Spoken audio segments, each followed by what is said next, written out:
The morning sun cast long shadows across the United Nations headquarters in New Geneva as Ambassador Elena Vasquez walked through the security checkpoint for what might be the last time. Her heels clicked against the polished floor, echoing through the nearly empty corridors. Most of the world's leaders had already evacuated to the underground bunkers scattered across 6 continents, but Elena had volunteered to stay. Someone needed to deliver humanity's final message to the Galactic Council. 3 months ago, first contact had seemed like humanity's greatest achievement. The arrival of the Council's gleaming silver ships over major cities worldwide had sparked celebrations, protests, and everything in between. Finally, proof that humanity wasn't alone in the universe. Finally, the chance to join a galactic community of enlightened species who had supposedly transcended war, hunger, and suffering. The reality had been far different.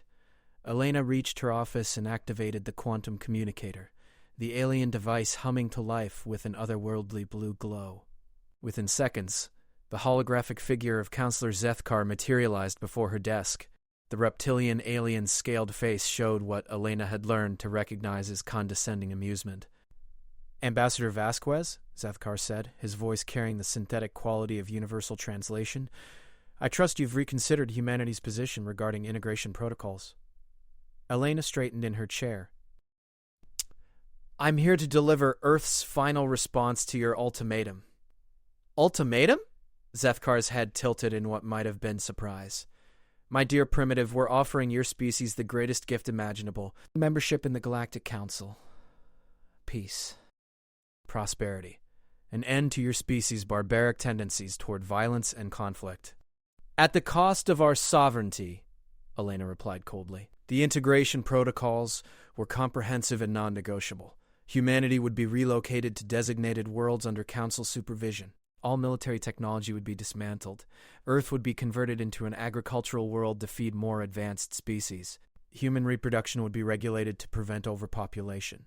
Most damning of all, human children would be raised in Council educational facilities to eliminate what they called aggressive cultural conditioning. In essence, humanity would be castrated and caged. "Your sovereignty?" Zethkar let out a sound that the translator interpreted as laughter. "What sovereignty can a species have that hasn't even achieved interstellar travel? You've barely left your own solar system. Your most advanced weapons are crude nuclear devices that would be considered children's toys by Council standards." Elena's fingers drummed against her desk. "Our response remains unchanged. We decline integration under these terms." "Then you choose extinction." Zethkar's amusement faded. "Our orbital platforms have been mapping your world for months. We know the location of every military base, every government facility, every population center. Your primitive radar cannot even detect our ships when we choose to remain hidden. This conversation is merely a courtesy. A courtesy you've extended to how many other species? 17 previous species required? Correction. All eventually saw the wisdom of our guidance. Those few who didn't, Zethkar made a gesture that needed no translation. Elena stood and walked to her window, looking out at the city below. People went about their daily lives, most unaware that their world was about to change forever. The lucky ones, anyway. "Tell me, Counselor, in all your observations of humanity, what did you learn about our history? Your history is one of continuous warfare and destruction. It's precisely why integration is necessary. Left unchecked, species like yours inevitably destroy themselves." "And what conclusions did you draw from that history? That humanity requires supervision to reach its potential." Elena turned back to face the hologram. "Then you learned nothing at all?" She reached into her desk drawer and pulled out a small device about the size of a smartphone. Zethkar's eyes widened slightly as she placed it on the desk between them. "Do you know what this is?" Elena asked.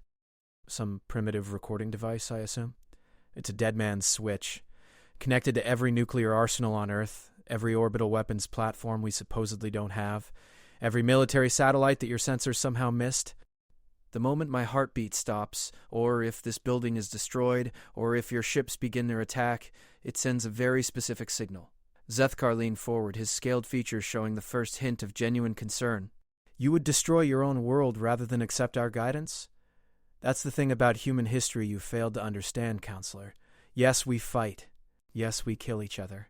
But we've never, not once in our entire history, submitted to conquerors who demanded our complete surrender. Every empire that's tried to break us has learned the same lesson.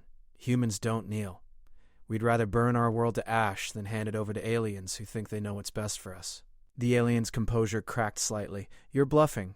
No species would choose mutual destruction over survival." Elena smiled grimly. "You've been watching us for 3,000 years, and you still don't understand what makes us tick. Let me educate you." She pressed a button on her desk, and the wall screen behind her flickered to life, showing historical footage that began with ancient battlefields and moved through time. Romans falling on their swords rather than surrender, Japanese kamikaze pilots, the defenders of the Alamo, resistance fighters in occupied territories, civilians choosing death over slavery. "This is who we are," Elena said, as the images continued. "This is what you missed in all your observations. When faced with extinction or submission, humans choose extinction, every single. Individuals driven by primitive emotion. Isolated incidents?" Elena laughed bitterly. "Counselor, let me share some numbers with you. In the past century alone, humans have built enough nuclear weapons to sterilize our planet 40 times over. We've developed biological weapons capable of ending all life on Earth. We've created artificial intelligence systems that could turn our own technology against us. And every single one of these doomsday scenarios has been proposed, funded, and built by democratic governments representing billions of people." The implications of her words seemed to dawn on the alien. "You're saying your entire species is suicidal? I'm saying our entire species is free, and we intend to stay that way." Elena walked back to her desk and placed her hand on the dead man's switch. "Here's humanity's final offer. You leave. You don't come back. You tell every other species in the galaxy that Earth is off limits. In exchange, we won't follow you home." "Follow us?" Zefkar's translator struggled with what might have been laughter or hysteria. "With what ships? Your species doesn't even have faster-than-light travel? Don't we?"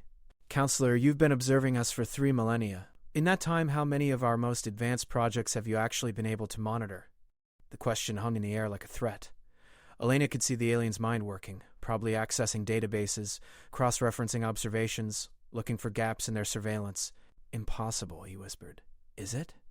You've watched our public space program, our announced military projects, our civilian technology, but what about our black sites? Our unacknowledged special access programs?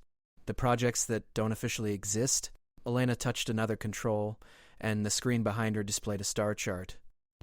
"For the past 50 years, every major power on Earth has been funneling resources into programs that officially don't exist. We reverse-engineered your technology from the first scout ships you sent centuries ago. Did you think we were too primitive to notice them? Too stupid to learn from them?" Red dots began appearing on the star chart, scattered throughout the local region of the galaxy. These represent human observation posts, black sites, hidden installations that have been studying you for decades, learning your weaknesses, mapping your territory, identifying your homeworlds. Zefkar's scaled face had gone pale. "You couldn't have the resources required to build a secret interstellar military program?" Elena shrugged. "Counselor, we spend more on military research in a single year than some species spend on their entire civilizations. When properly motivated, humans can accomplish remarkable things." The alien leader stood abruptly, his hologram flickering. "I need to consult with the council." "You have 12 hours, Elena said calmly. "After that, we'll assume you've chosen to proceed with your integration protocols and will respond accordingly."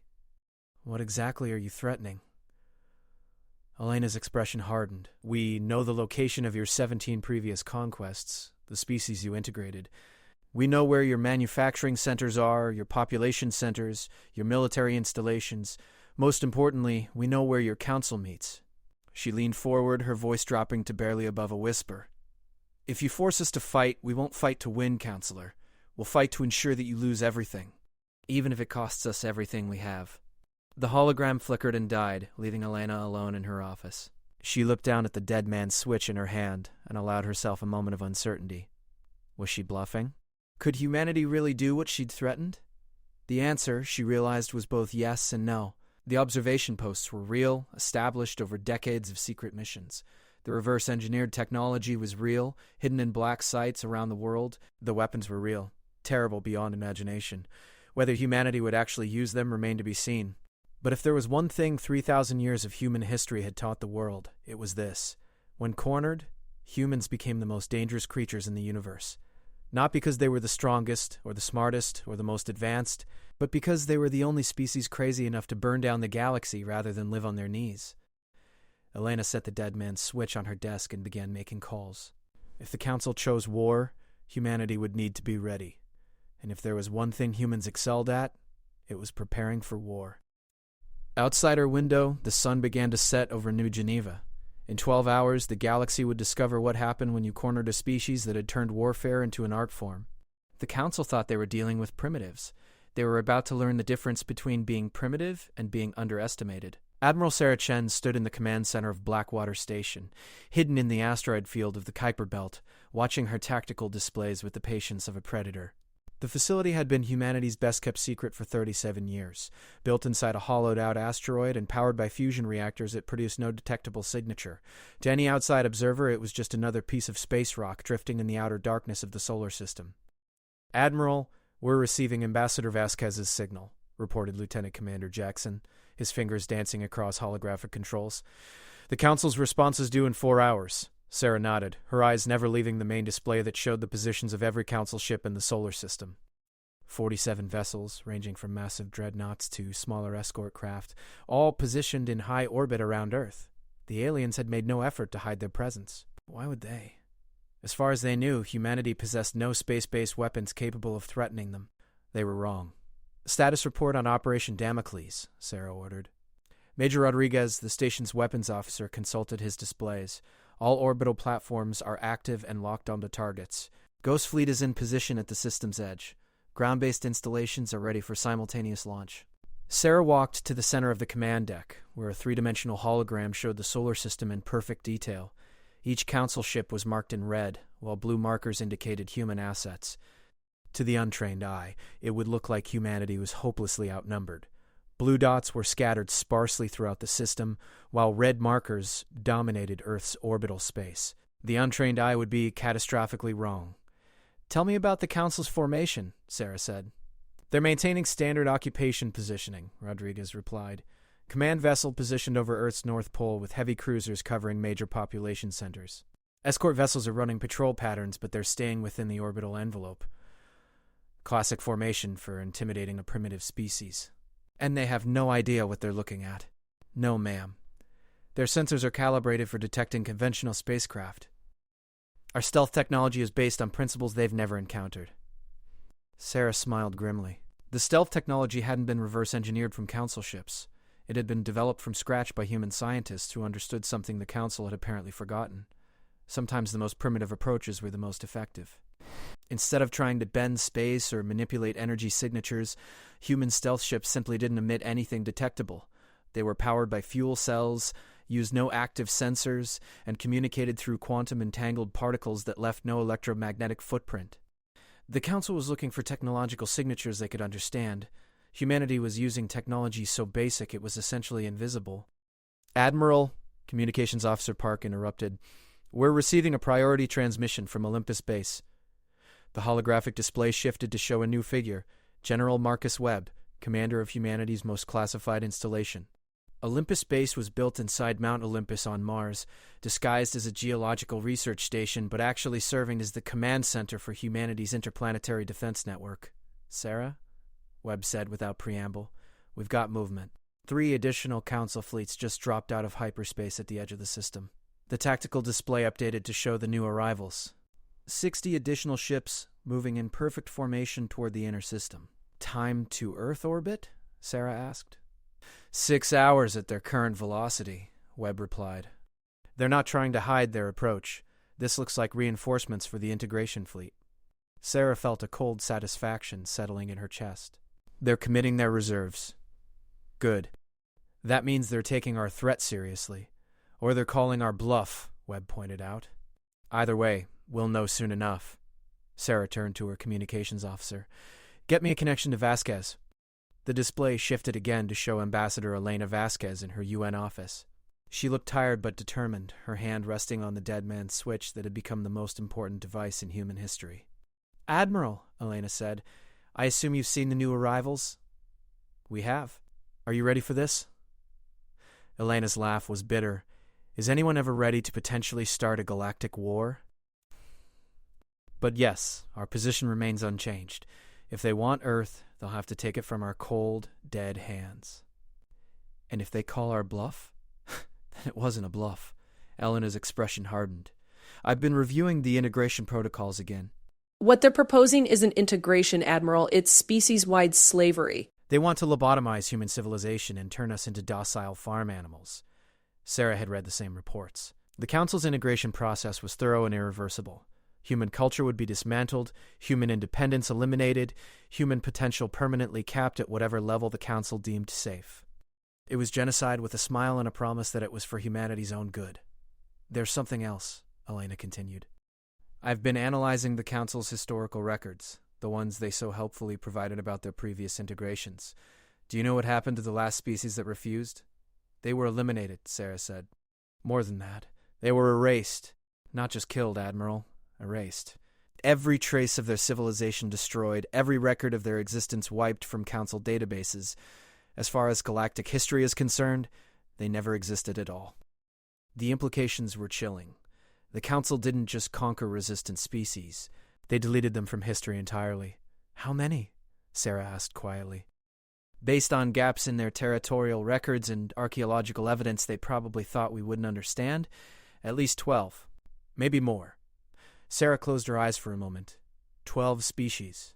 Entire civilizations, billions of beings wiped from existence because they refused to submit. And the Council had presented this information to humanity as evidence of their benevolence, probably assuming humans wouldn't be sophisticated enough to read between the lines. They made a mistake, Sarah said finally. Which one? They showed us exactly what we're fighting for. This isn't about Earth's sovereignty anymore, Elena. This is about making sure the Council never gets the chance to erase another species. Elena nodded grimly. Then you understand why there's no middle ground here. Completely. Are you ready to give them our final answer? The question is, are you ready to back it up? Sarah looked around her command center at the faces of the men and women who had dedicated their lives to a program that officially didn't exist. They were the best of humanity's best, volunteers who had signed up for a mission they knew might never be acknowledged, might never be celebrated, and might very well get them killed. Every single one of them was ready. Major Rodriguez, Sarah called. Initiate Operation Damocles Phase 1. Bring all Ghost Fleet assets to combat readiness. Yes, ma'am. Rodriguez's fingers flew over his controls. Throughout the solar system, hidden installations began powering up weapons that had never been tested in combat, but had been perfected through decades of theoretical development and computer simulation. Admiral Chen, Elena's voice drew Sarah's attention back to the screen. I need you to understand something. When I give the Council our final answer, there won't be any going back. If they refuse our terms, we'll be committed to a course of action that could end our species. Or save it, Sarah replied. Elena, I've studied every war in human history. Every occupation, every conquest, every attempt by one people to dominate another. Do you know what the universal truth is? Tell me. Submission never leads to mercy. It leads to more submission. If we kneel to the Council now, humanity will never stand up again. Not in our lifetimes, not in our children's lifetimes, not ever. Elena was quiet for a long moment. The Council contacted me 20 minutes ago. They're demanding an immediate response to their ultimatum. What did you tell them? That they'll have their answer in exactly 4 hours as scheduled. Not a minute sooner. Sarah smiled. Even facing the end of the world, Elena was still a diplomat, using timing as a weapon to keep the Council off balance. Admiral, Lieutenant Commander Jackson interrupted, we're detecting unusual activity from the Council fleet. They're repositioning their ships. The tactical display updated to show the Council vessels moving into new formations.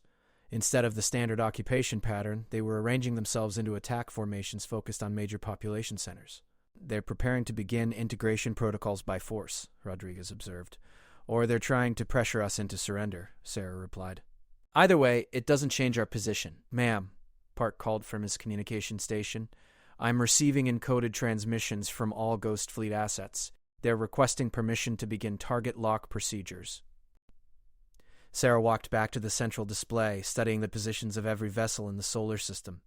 Council ships hung over Earth like vultures while their reinforcements approached from the outer system. Hidden among the asteroids, the moons, and the empty spaces between worlds, humanity's secret fleet waited for orders that would either save their species or doom it. Not yet, Sarah said finally. Let them think they hold all the cards. When the time comes, we want them completely surprised. Yes, ma'am. Ambassador, I need you to understand something about the next few hours. Whatever happens, you've done everything right. You've given humanity a chance to choose its own fate. And if I've chosen wrong, then we'll face the consequences together. But Elena, I'd rather face extinction as a free species than survival as slaves. Elena nodded. Admiral, there's one more thing. I've been authorized to share something with you, classified until this moment. Go ahead. The dead man's switch isn't connected to our nuclear arsenal. Sarah felt a moment of confusion. Then what? It's connected to something much worse. Something that makes our nuclear weapons look like firecrackers. Elena's expression was grim. If they kill me, or if Earth falls, every human installation throughout the galaxy receives the same signal. Execute Protocol Omega. What's Protocol Omega? The complete sterilization of every Council world we've identified. Not conquest, Admiral. Sterilization. Every world they've integrated, every species they've enslaved, every trace of their empire burned down to bedrock. Sarah felt a chill run down her spine. How many worlds? 417 confirmed. Maybe twice that many if our intelligence estimates are correct. The magnitude of what Elena was describing hit Sarah like a physical blow. Humanity wasn't just threatening to fight the Council, they were threatening to commit genocide on a galactic scale. My God, Elena, the death toll would be in the trillions, Elena finished quietly. But Sarah, I need you to understand something. We didn't choose this path. The Council did. They're the ones who decided that species who refuse to submit must be erased from history. We're just promising to erase them first. Sarah stared at the tactical display, seeing it now with new eyes. This wasn't just about Earth's freedom. This wasn't just about humanity's survival. This was about whether the galaxy would be ruled by a council that erased entire species from history, or whether that council would learn that some species were too dangerous to threaten. How long until their deadline? Sarah asked. 3 hours and 47 minutes, Elena replied. Then that's how long the council has to make the most important decision in galactic history. And if they choose wrong? Sarah looked around her command center one more time, at the dedicated men and women who were prepared to commit an act of cosmic horror to preserve human freedom. Then they'll discover that the most dangerous species in the galaxy isn't the strongest or the smartest, she said quietly. It's the one with nothing left to lose. High Counselor Vexthal stood before the emergency assembly of the Galactic Council, his forearms gesturing at the holographic display that dominated the chamber center. The ancient being's crystalline exoskeleton caught the light from a dozen different suns, casting rainbow patterns across the faces of representatives from 300 species. In his 7 centuries of life, he had never seen the council so divided. The situation is unprecedented, Vexthal announced, his voice carrying easily through the vast chamber. A primitive species barely capable of interplanetary travel has issued an ultimatum to the Galactic Council. Murmurs rippled through the assembly. Some voices carried amusement, others concern, and a few held notes of genuine fear. The humanoids were known for their unpredictability, but this level of audacity was beyond anything in recorded history. Perhaps we should examine what we know about these humans, suggested Counselor Yalden, her insectoid mandibles clicking nervously. As the representative of the Skeeth Collective, she had overseen the integration of 6 species in the past millennium. None had ever threatened the Council. The central display shifted to show Earth, surrounded by tactical information that had been gathered over 3 millennia of observation. Population centers, military installations, technological capabilities, all laid out in precise detail. Our analysis indicates a species with significant aggressive tendencies but limited technological sophistication, reported Zethkar, the reptilian who had delivered humanity's ultimatum to the Council. Their most advanced weapons are nuclear fusion devices, powerful enough to devastate their own world, but irrelevant against our defensive capabilities. Yet you seem concerned, Counselor Zethkar, observed Moradek, an ancient being whose species had been among the Council's founders. What aren't you telling us? Zethkar's scales shifted color slightly, a sign of unease in his species. The human ambassador claimed knowledge of our previous operations. She mentioned specific details about integrated species and the location of our manufacturing centers. Impossible, snapped Yalden. Our security protocols assume that primitive species cannot achieve interstellar travel without our knowledge, Zethkar interrupted. But what if our assumptions are wrong? The chamber fell silent. The Council's power rested on technological superiority and information control. If a primitive species had somehow developed the capability to spy on them undetected, show us the threat assessment, Mordek commanded. The display updated to show humanity's known military capabilities: nuclear weapons, chemical weapons, biological warfare agents, and conventional military forces. Impressive by local standards, but laughably inadequate against Council technology. "This is what they want us to see," Zethkar said quietly. "But consider this. In the past 50 Earth years, their military expenditures have increased by 400%. Most of that spending has gone to projects that our surveillance cannot monitor." "Black projects," mused another counselor. "Hidden research." "Precisely. And their ambassador was very specific about the results of that research. She claimed to have observation posts throughout our territory and detailed knowledge of our military installations." Vexthal's crystalline features darkened. Even if true, what could one primitive world do against the combined might of the Council? "We command the military resources of thousands of worlds." "That's exactly what concerns me," Zethkar replied. "Their ambassador wasn't trying to negotiate, she was trying to educate us about human psychology. She showed me historical records of their species' behavior when faced with conquest." The display shifted to show footage from human military history. Desperate last stands, mutual destruction scenarios, entire populations choosing death over slavery. The assembled counselors watched in growing unease as the pattern became clear. "They don't surrender," Yalden whispered. "Ever." "Worse than that," Zethkar continued. "Their entire society is built around the concept of mutually assured destruction. They've spent centuries developing weapons specifically designed to ensure that any victory against them would be Pyrrhic." Mordek leaned forward in his ancient chair. "Are you suggesting they would actually destroy their own world, rather than submit to integration? I'm suggesting they've been preparing for this exact scenario for decades. Maybe centuries." The chamber erupted in debate. Some counselors dismissed the threat as primitive posturing. Others argued for immediate military action to prevent the humans from carrying out whatever desperate plan they might have devised. A few suggested negotiating alternative integration terms. Vexthal called for order. Regardless of their intentions, they remain a single world facing the combined might of the Council. Even if they possess hidden capabilities, they cannot threaten our core territories. "Can't they?" A new voice cut through the debate. Counselor Nathara, the military intelligence chief, activated her own display. "I've been analyzing the gaps in our surveillance data, cross-referencing them with reported anomalous readings over the past 50 standard years." The new display showed a three-dimensional map of Council territory, with red markers indicating unexplained phenomena. Sensor ghosts, gravitational anomalies, communication blackouts that lasted only minutes but occurred with suspicious regularity. "If I were planning a covert intelligence operation against the Council," Nathara continued, "this is exactly what the evidence trail would look like. Small, brief incidents that could each be explained away individually, but form a pattern when viewed together." The chamber fell silent as the implications sank in. If the humans had somehow established a covert intelligence network throughout Council space, how many incidents? Mordek asked quietly. "Over the past 50 years? More than 8,000. Distributed across 400 star systems." 400? Vexel repeated slowly. "That's nearly every major Council installation." "It gets worse," Nathara said. "I've detected a pattern in the timing of these incidents. They're synchronized to Earth's calendar, specifically to dates that correspond with major human military exercises." The revelation sent a ripple of unease through the assembly. Synchronized surveillance suggested a level of coordination that should have been impossible for a species that hadn't achieved faster-than-light travel. "There's something else," Zethkar added reluctantly.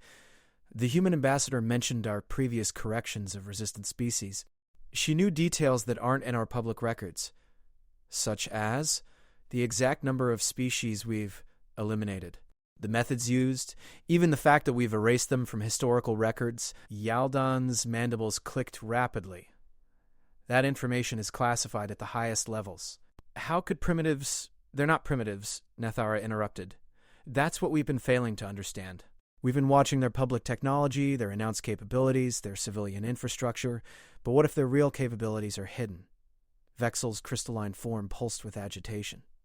"Even if they possess some hidden technology, they're still just one world. We have the resources of thousands of species." "Do we?" Mordek asked quietly.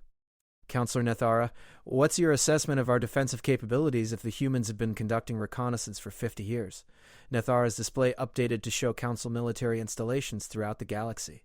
"If they have detailed intelligence on our positions, our defensive capabilities, our response times, then they've had 50 years to plan for this exact scenario.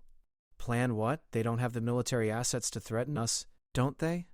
Nethara highlighted several systems on the edge of Council territory. These are manufacturing centers for our most advanced weapons. This is our primary fleet anchorage. This is where the Council convenes. If someone wanted to cripple our civilization, these would be the targets. And if the humans have been watching these locations for decades, then they know exactly how to destroy them. The chamber erupted in chaos. Representatives shouted over each other in dozens of languages as the translator systems struggled to keep pace. Some called for immediate military action against Earth. Others demanded evacuation of critical installations. A few suggested that the humans were bluffing and that the Council should call their bluff. Vextel restored order with a commanding gesture. "We need concrete information, not speculation." Counselor Zethkar, what exactly did the humans demand? Complete withdrawal from their system? A guarantee of non-interference? And Zethkar paused. A formal acknowledgement that Earth is off-limits to all Council activities. And if we refuse, they promise to follow us home.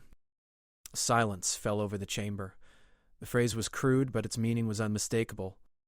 The humans were threatening retaliation against Council home worlds. Preposterous, Yaldan declared. They lack the capability... Do they? Mordek interrupted. Counselor Nethara, in your professional opinion, what would be the result if a determined species with 50 years of intelligence gathering decided to launch a simultaneous strike against our key installations? Nethara was quiet for a long moment, running calculations on her private display. If they could achieve tactical surprise, and if they targeted the right locations... She paused. Complete collapse of Council military capability within 72 hours. The admission hit the Assembly like a physical blow. The Council's power rested on the assumption that no primitive species could threaten their technological superiority. If that assumption was wrong... But that's assuming they have weapons capable of threatening our installations, Vexthul protested. What could primitives possibly... We don't know, Nethara said bluntly. That's the problem.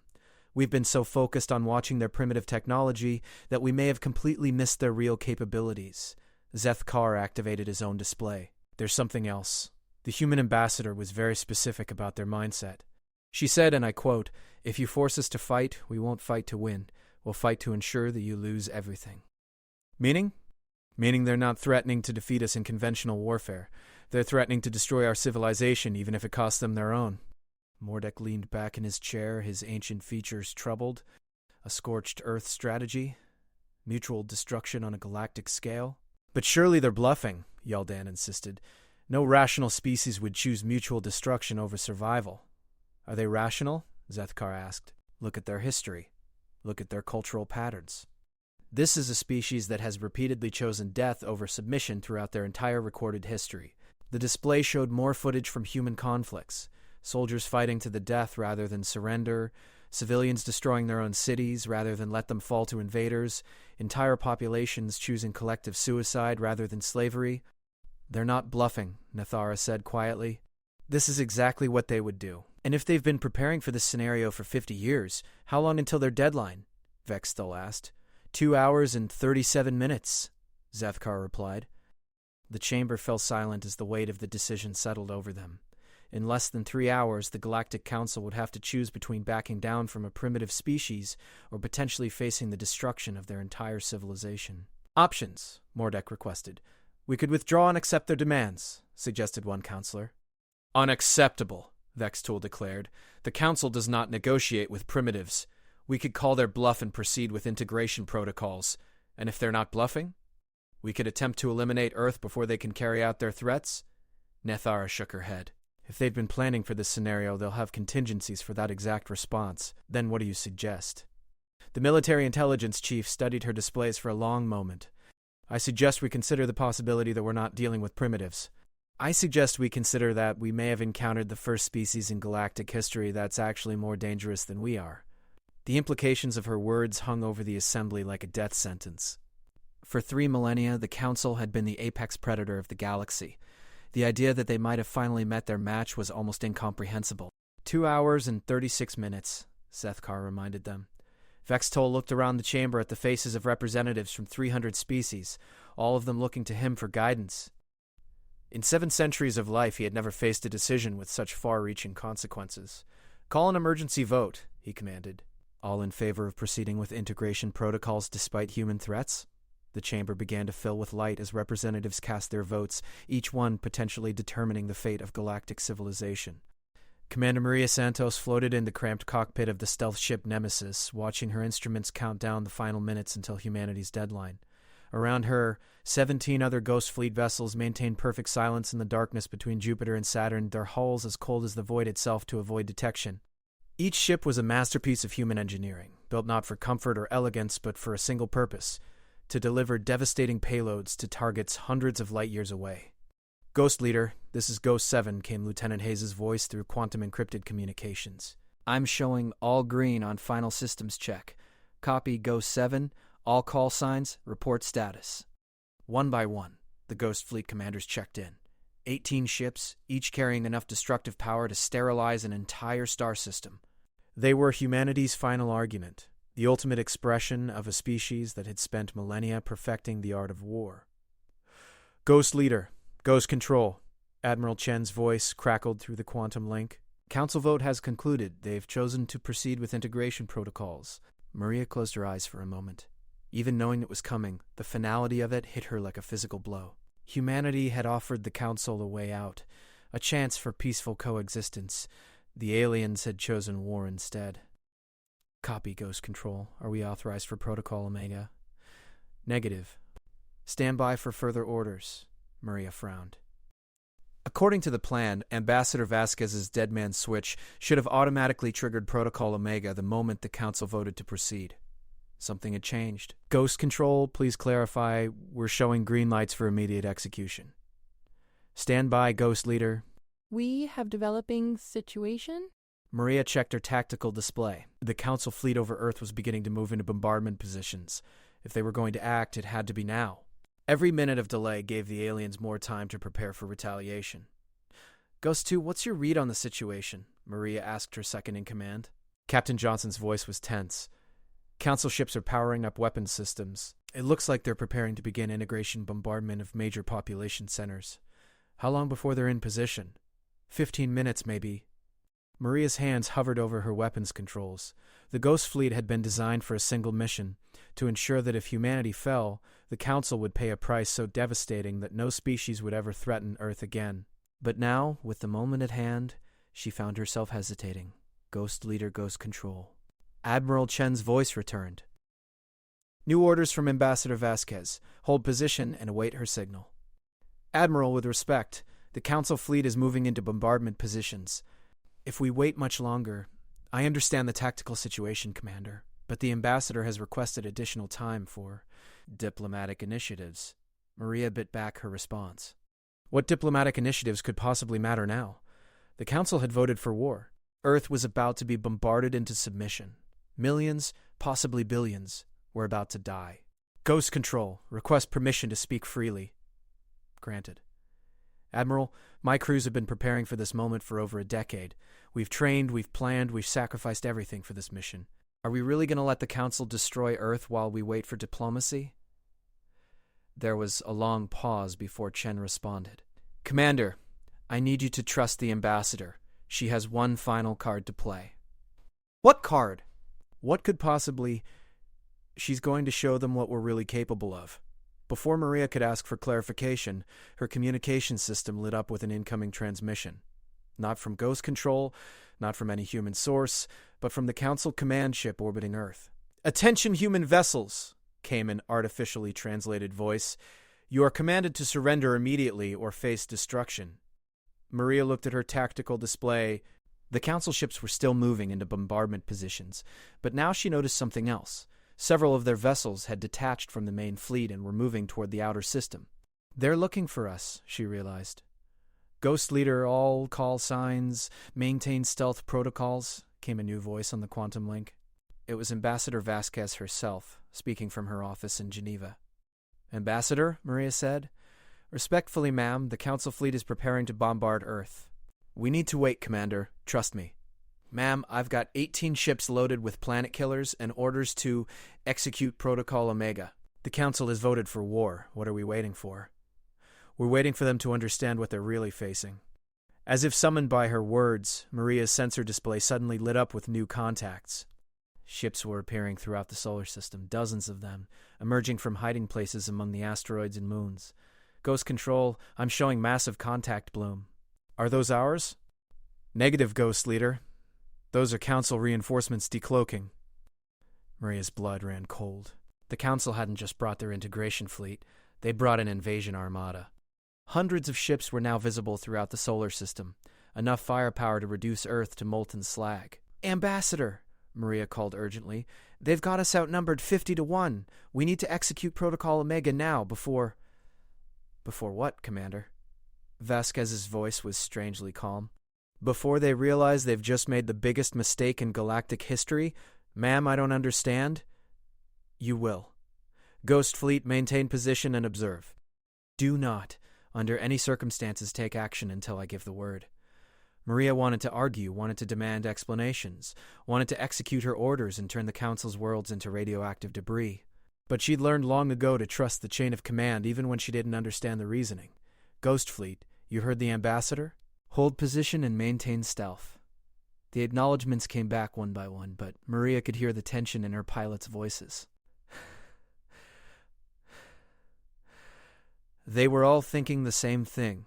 They were about to watch Earth die while they sat in the darkness doing nothing. Ghost Leader, this is Ambassador Vasquez. I need you to understand something about what's going to happen next. Yes, ma'am. The Council thinks they've won. They've brought enough firepower to devastate Earth, and they believe we have no way to retaliate effectively. They're about to learn that they're wrong. How, ma'am? Even if we execute Protocol Omega, they'll still destroy Earth first. Commander, tell me what you know about Project Lazarus. Maria's blood chilled. Project Lazarus was so classified that even the Ghost Fleet commanders had only received limited briefings.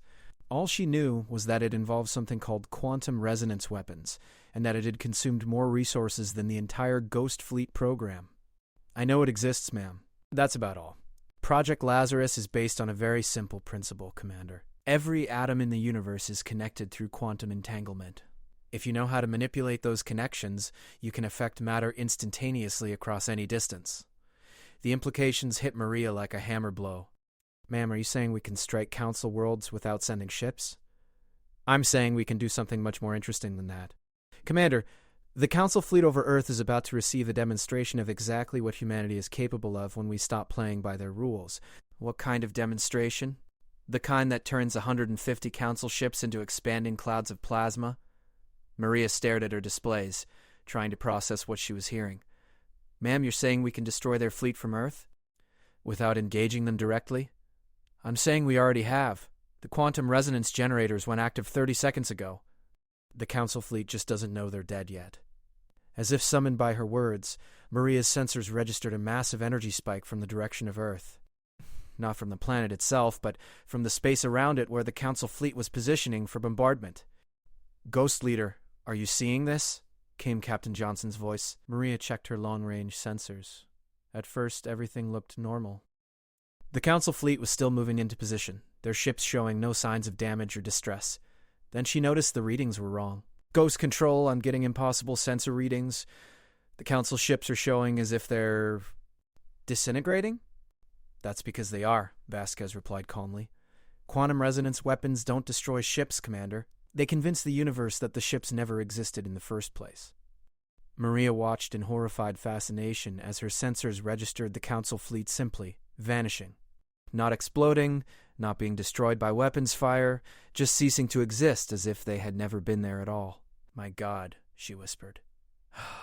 157 ships, Vasquez continued. Approximately 200,000 Council personnel. Gone in less than a minute, with no way to defend against it, no way to detect it coming, and no way to detect it coming. And the Council is about to receive a message explaining exactly what just occurred, along with a demonstration of what will happen to their home worlds if they don't withdraw immediately. Maria's tactical display updated to show the solar system. Where the Council fleet had been, there was now empty space. The invasion armada was still there, hundreds of ships scattered throughout the outer system, but the bombardment fleet that had threatened Earth was simply gone. Ghost Leader, Ghost Control, Admiral Chen's voice returned to the link. All Council vessels in the inner system have been eliminated. Outer system forces are retreating. Maria checked her sensors. The Admiral was right. The massive Council Armada was turning away from Earth, accelerating toward the edge of the solar system as fast as their engines could manage. "They're running," she said in disbelief. "They're learning," Vasquez corrected. "Ambassador, this is what I needed them to understand. The Ghost Fleet was never our real weapon. It was our bluff. The real weapon doesn't require ships or crews or any of the traditional tools of warfare." "What's our next move?" Maria asked. "We wait. The Council is about to discover that they have a choice: leave humanity alone, or watch their entire civilization disappear one star system at a time." Maria floated in her cockpit, trying to process what she had witnessed. In the space of a few minutes, humanity had gone from facing extinction to holding a gun to the head of galactic civilization. The Ghost Fleet, trained for a suicide mission to avenge Earth's destruction, was suddenly obsolete. Commander Vasquez's voice was softer now. "I know this isn't what you trained for. I know you and your crews were prepared to sacrifice everything for humanity's survival." "Yes, ma'am, we were. What you need to understand is that your sacrifice was never necessary, but your readiness to make it was essential. The Council needed to believe we were capable of mutual destruction before they would take our real capabilities seriously. So the Ghost Fleet was a distraction? The Ghost Fleet was insurance. If Project Lazarus had failed, you would have been humanity's final answer to the Council. But more than that, you were proof of human resolve. The Council had to believe we were serious before they would be willing to negotiate." Maria looked around her cockpit at the instruments and weapons she would never need to use. "What happens now?" "Now we find out if the Council is smart enough to accept defeat, or if they're going to force us to demonstrate exactly how thorough that defeat can be." Through her sensors, Maria watched the last Council ships flee the solar system, their running lights disappearing into the void. Humanity had faced extinction and emerged victorious, not through military might or technological superiority, but through the willingness to make the cost of victory too high for anyone to pay. The most dangerous species in the galaxy wasn't the strongest or the smartest. It was the one that refused to lose. 6 months after what galactic historians would later call the Terra Crisis, Ambassador Elena Vasquez stood before the same holographic communicator in her Geneva office, but the conversation was very different. Instead of facing Counselor Zethkar's condescending reptilian features, she was looking at High Counselor Vexthal himself, his crystalline form somehow managing to convey humility despite its alien nature. "Ambassador Vasquez," Vexthal began, his translated voice careful and respectful, "the Council has completed its review of the Terra Accords. We are prepared to ratify the agreement." Elena leaned back in her chair, allowing herself a small smile. The Terra Accords represented everything humanity had demanded and more: complete sovereignty over human space, formal recognition of Earth's right to technological development without interference, and most importantly, the establishment of humanity as an independent power with full voting rights in galactic affairs. "And the other provisions we discussed? The Council agrees to the immediate cessation of all integration protocols. Species currently undergoing integration will be given the choice to continue or to withdraw from the process. We also agree to the establishment of the Independent Species Coalition with humanity as a founding member." Elena nodded. The coalition was perhaps the most important long-term outcome of the crisis. 17 species that had been forced into integration were being offered genuine independence for the first time in centuries. Not all would choose it. Some had been integrated so thoroughly that they no longer remembered what independence looked like, but the choice would be theirs. And the reparations? Vexthal's crystalline features dimmed slightly. The Council agrees to provide technological assistance to any species choosing independence, as well as territorial concessions to allow for proper development space. The total package represents approximately 30% of current Council resources. It was a staggering concession, but then again, the alternative was the complete destruction of Council civilization. Elena had made that point repeatedly during the negotiations, always with the gentle reminder that humanity's quantum resonance weapons remained active and targeted. "There's one additional matter," Vexthal continued. "The Council wishes to formally request information about human defensive capabilities." "Why?" "We have received intelligence reports indicating hostile activity in the Outer Rim. Species unknown to the Council, possessing technology that appears to be immune to our conventional weapons. We believe they may represent a genuine threat to galactic stability." Elena's expression sharpened. This was new information. "What kind of hostile activity?" "Entire star systems going dark. No distress signals, no evidence of destruction, just silence. Our scout ships have found empty worlds where thriving civilizations existed only months before." "How many systems?" 47 confirmed, possibly more. Elena felt a chill run down her spine. 47 star systems represented billions of lives. "Do you have any idea what's causing it?" Our best analysis suggests a species with technology far beyond our understanding. They appear to be systematically harvesting inhabited worlds, though for what purpose we cannot determine. Elena stood and walked to her window, looking out at the city of New Geneva. 6 months ago, humanity had been on the verge of extinction. Now they were being asked to help defend a galaxy against an unknown threat. High Counselor, are you asking humanity for military assistance? We are asking for consultation. Human military theory proved remarkably effective against Council forces. We believe your strategic insights might be valuable in developing a response to this new threat. Elena couldn't help but laugh. 6 months ago, you were preparing to lobotomize human civilization because you considered us too violent and primitive for galactic society. Now, you want our help planning a war. The circumstances have changed dramatically, Ambassador. We have learned to respect human capabilities. Have you? Or have you simply learned to fear them? There was a long pause before Vextool responded. Perhaps fear and respect are not as different as we once believed. Elena turned back to face the hologram. I'll need to consult with my government, but I suspect humanity would be willing to assist. On certain conditions. Name them. First, full access to Council intelligence regarding this threat. No classified information, no restricted data. If we're going to help, we need to know everything you know. Agreed. Second, operational independence. We'll coordinate with Council forces, but human units answer to human commanders. No exceptions. Also agreed. Third, territorial concessions for humanity's ally species. The Coalition needs room to grow, and we want guarantee of expansion rights into unclaimed systems. Vextel hesitated. How much territory? 1,000 systems, minimum. Suitable for colonization and resource development. That represents a significant portion of Council territory. High Counselor. Let me be very clear about something. Humanity's position in this galaxy has fundamentally changed. We're no longer asking for scraps from your table. We're offering to help you save your civilization from an unknown threat. The price for that assistance is recognition that the age of Council hegemony is over. Elena walked back to her desk and sat down, fixing Vextel with a steady stare. You can either work with humanity as equals, or you can face whatever's out there in the Outer Rim alone. Your choice. The crystalline being was silent for several minutes, probably consulting with other Council members. Finally, he nodded. The territorial concessions are acceptable. When can human forces be ready for deployment? We'll have a task force ready within 30 days, but, High Counselor, I need you to understand something about how humans fight. Yes. When we go to war, we go to win. Not to negotiate, not to establish favorable positions for future diplomacy, but to completely destroy our enemy's ability to threaten anyone ever again. If this unknown species represents a genuine threat to galactic civilization, humanity's response will be thorough. How thorough? Elena's smile was cold as winter. Ask the Council fleet that was orbiting Earth 6 months ago.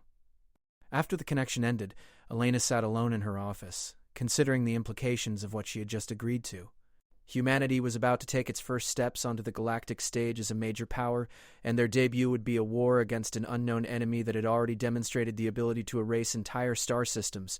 She activated her secure line to Admiral Chen. Sarah, we've got a new mission.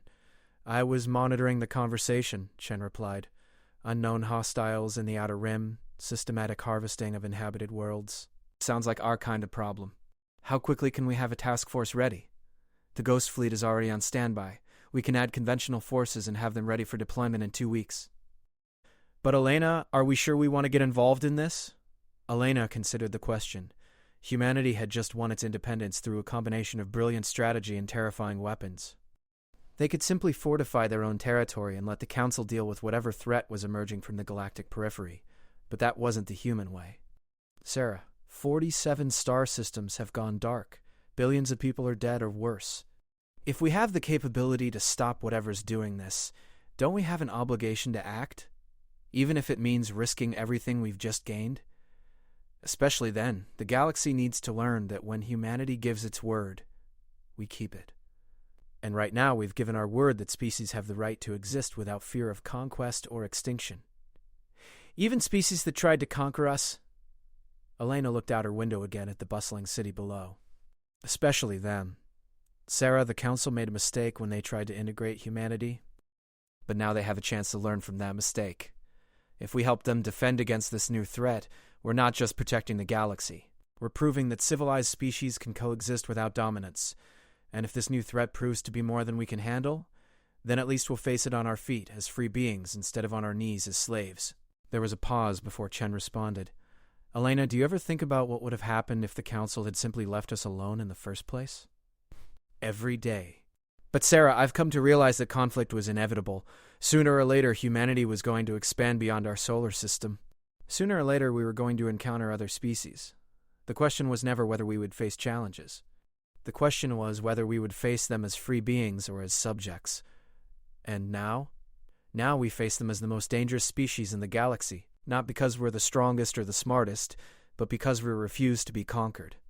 Elena ended the call and began drafting orders for humanity's first military deployment as a galactic power. Outside her window, the sun was setting over New Geneva, casting long shadows across the city where humanity's future was being decided. In the depths of space, unknown enemies were harvesting entire civilizations. The Galactic Council, for all their technological superiority, had proven helpless to stop them. Now they were turning to humanity for assistance, to the same species they had tried to lobotomize just months earlier. Elena smiled as she worked. The irony was perfect. The Council had tried to eliminate humanity's capacity for violence, believing it was a weakness that needed to be corrected. Instead, they had discovered that violence, properly directed and controlled, was humanity's greatest strength. And now, as unknown threats emerged from the darkness between the stars, that strength would be turned toward defending the very species that had tried to destroy it.